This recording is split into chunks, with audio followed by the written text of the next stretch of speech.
afternoon, Mr. Tache. I will be the one who brought you to the village. Thank you, Mr. Turong. You're welcome, Mr. Tache. I was busy at the sea, and I was a fisherman here at Panaya. By the way, Mr. Tache, I would like to know what I want to do with you. But my house is a hut, and I'm always in danger when the sea is angry. I don't mind it. Addition na yung pictures from the city. Luwas siyang batlok. Lonely and red skelter. Yes, you was. You look like a secret gloom.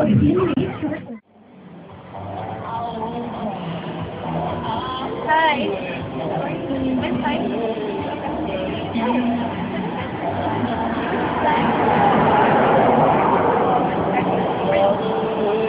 Yes, but I still go.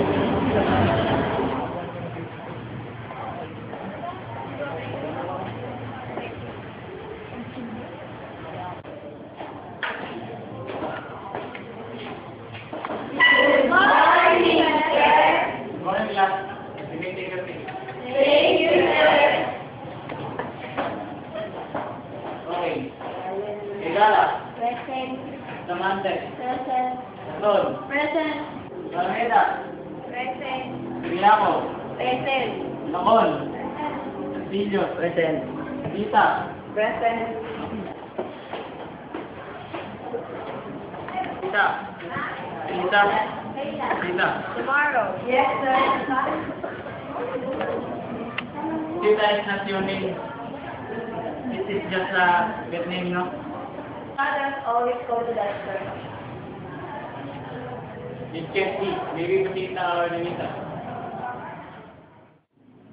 Greeting, my dear. How's your first day with your new teacher? Fine, but not so good. How does it greet you? Joe into the room very fierce and polite. Stood in front of us and looked at us all over and yet not saying to us.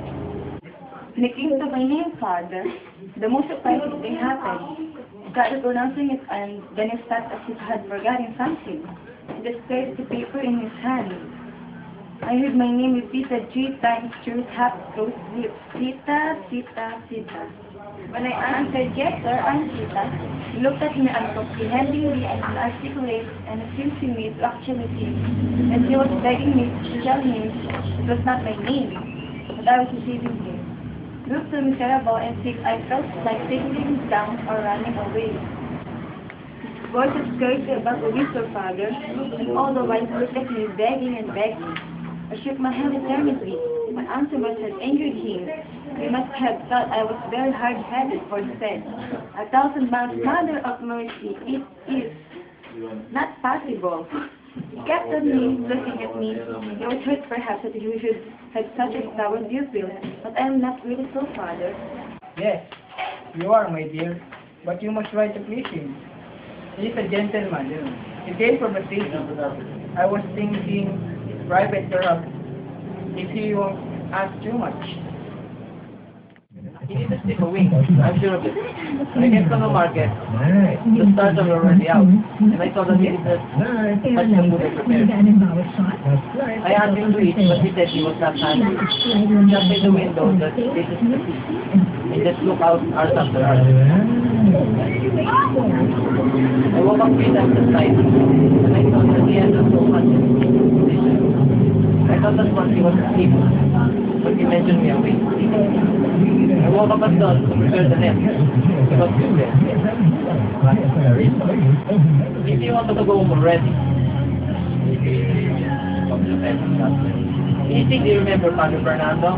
He had a way of going like that. In the train. Seeing nobody, see him before sight.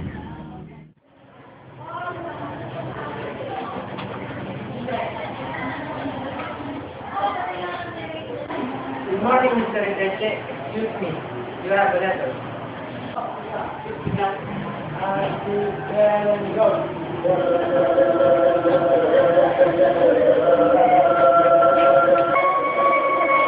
Sige, Mr. Turong.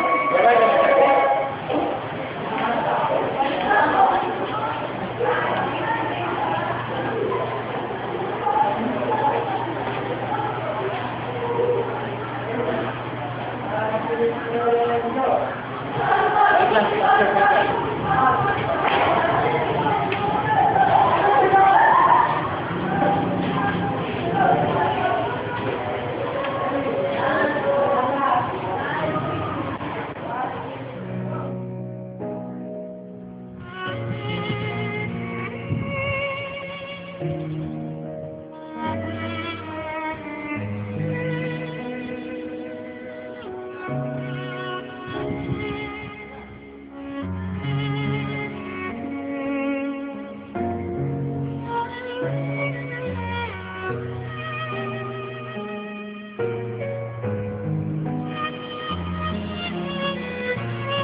wretched.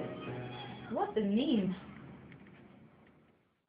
We are going to the city soon, after the next harvest. Perhaps water not like provision when we get there. Yes, sir.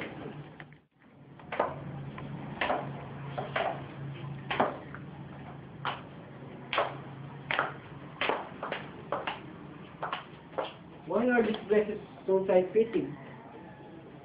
In society, women use clothes to reveal and not to hide.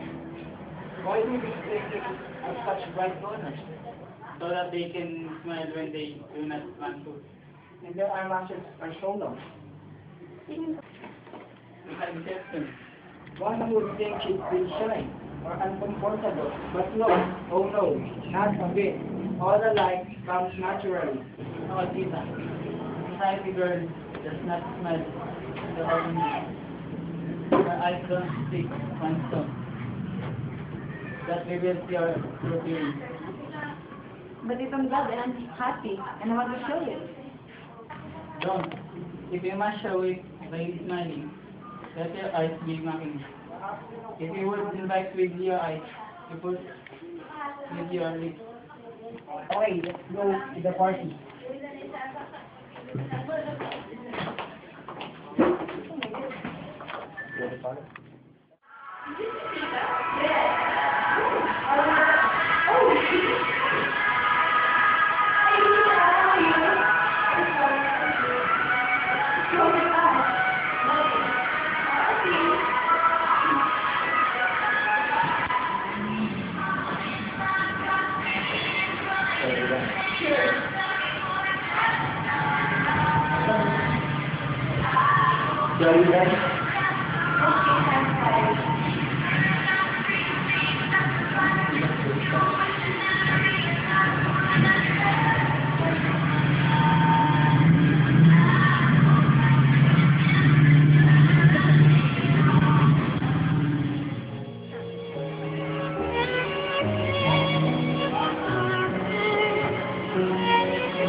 Why did you allow us?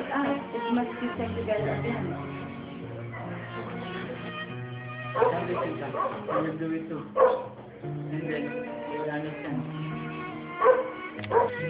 I am afraid that someday the letter would come with pride that would only mean that I have to part with it.